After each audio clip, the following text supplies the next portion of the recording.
నమస్కారం ఘంటారావానికి స్వాగతం. ముందుగా ప్రధానాంశాలు. కోదాడలో ఆటోను ఢీకొన్న సిమెంట్ లారీ, భార్యాభర్తలు సహా 7 దుర్మరణం.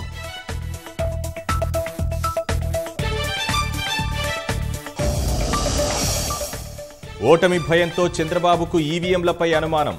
2014 ఎన్నికల్లో గుర్తు రాలేదా అని కేటీఆర్ సూటి ప్రశ్న.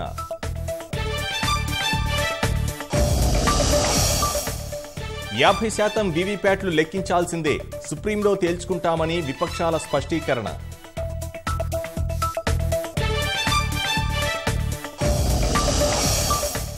తెరాసలో చేరిన ఎమ్మెల్యేల సభ్యత్వాలు రద్దు చేయండి, సభాపతికి కాంగ్రెస్ ఫిర్యాదు.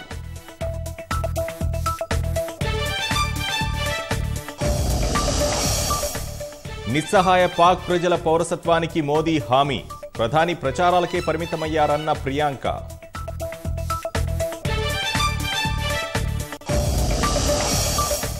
దేశవ్యాప్తంగా అంబేద్కర్ జయంతి వేడుకలు, రాజ్యాంగ నిర్మాత సేవలు కొనియాడిన నేతలు.